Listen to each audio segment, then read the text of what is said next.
Nesse vídeo eu falarei sobre a Guerra de Secessão nos Estados Unidos, que foi uma guerra civil que opôs escravistas versus abolicionistas. Que bom ter você por aqui novamente para mais uma videoaula. Eu sou o Schwab e como sempre peço um favorzão seu que é para que você deixe aquele like para que esse conteúdo alcance mais pessoas. O ano de 1860 marcou o início da arrancada econômica dos estados do norte. O sul, por sua vez, crescia graças ao aumento das exportações de algodão para a Europa. Nessa região, a produção algodoeira duplicava a cada 10 anos. Em 1860, chegou a marca de quase 4 milhões de fardos, cerca de 57% dessa produção era exportada. Com essa prosperidade, os sulistas julgavam que seus interesses deveriam prevalecer sobre os do norte. Entre 1828 e 1832, surgiram conflitos na política tarifária. Os sulistas queriam tarifas baixas de importação e exportação. Os nortistas exigiam proteção tarifária para se defender da concorrência estrangeira e defendiam a formação de um mercado interno. Comprariam algodão no sul e produziriam os tecidos e outros produtos de que o país precisava. O trabalho escravo era o motor da produção agrícola no sul. Embora proibido desde 1815, o tráfico negreiro persistiu sob forma de contrabando até 1860. Entretanto, o preço dos escravos aumentava continuamente. Os sulistas queriam expandir as áreas de trabalho servil. Os nortistas combatiam essa ideia defendendo a ocupação de novos territórios pelo trabalho livre de pioneiros e imigrantes. No norte, crescia a campanha pela abolição da escravatura, campanha esta que era estimulada pelo jornal O Libertador de William Garrison. Em 1820, o Acordo do Mississippi limitou a prática da escravidão às regiões situadas abaixo do paralelo de 36 graus. Os abolicionistas passaram a ajudar os escravos a fugir para as regiões livres. Poetas e pensadores como Longfellow, Emerson e Melville apoiavam a causa anti-escravista. Por volta de 1850, havia 200 mil abolicionistas organizados em mais de 2 mil associações. Em 1850, o Compromisso Clay concedeu aos habitantes de cada estado o direito de decidir sobre a escravidão,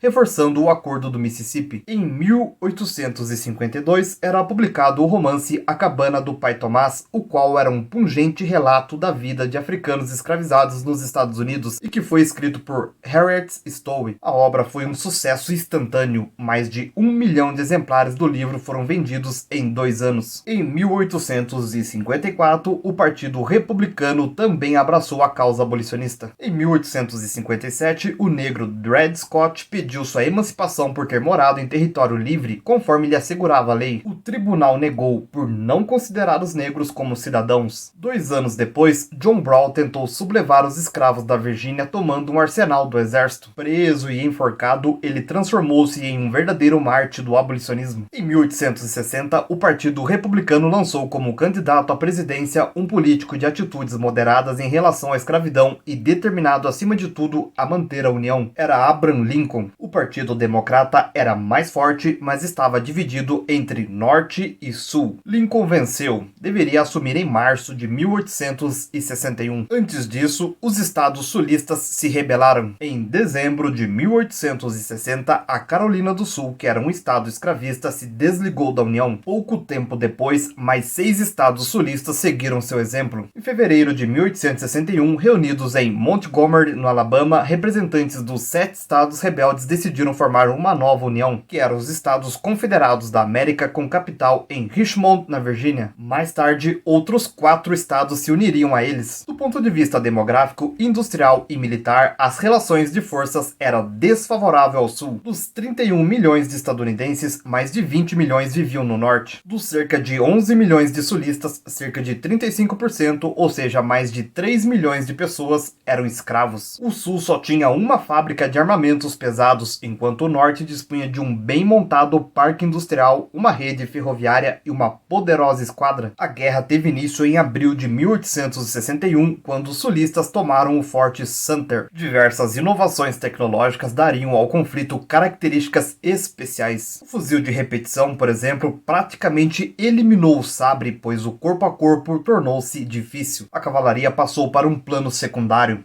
Os barcos couraçados revolucionaram as técnicas da guerra naval. Graças a eles, as forças do norte bloquearam o sul, impedindo o fornecimento de material bélico da Europa. As ferrovias facilitavam o rápido deslocamento de tropas. Outra vantagem nortista estava no telégrafo. Por meio dele, seu comandante, que era o general Ulysses Grant, sabia a qualquer momento o que se passava nas frentes de batalha. No plano estratégico, o conflito foi uma guerra total contra o exército inimigo e contra a população. Em 22 de setembro de 1862, o governo aboliu a escravidão nos estados rebeldes. Alguns estados escravistas haviam permanecido leais à União e não foram afetados pela medida. Procurava, assim, desorganizar a economia sulista, instigar os escravos à rebelião e atrair a simpatia dos europeus, o que deu certo. Depois da decisão, cessou toda a ajuda anglo-francesa aos confederados. A abolição efetiva viria em 31 de janeiro de 1865, sem programa algum de adaptação ou ajuda aos ex-escravos, o que perpetuou a desigualdade e as injustiças contra a população negra, à semelhança do que ocorreria mais tarde no Brasil. Em 9 de abril de 1865, o general Lee, que era o comandante do exército sulista, assinou a rendição. No dia 14, o ator John Bott, que era um escravista fanático, assassinou o presidente Lincoln. No sul, em 1867, brancos racistas fundaram uma associação criminosa que é a chamada Ku Klux Klan, que é uma organização com o objetivo de semear o terror entre os negros,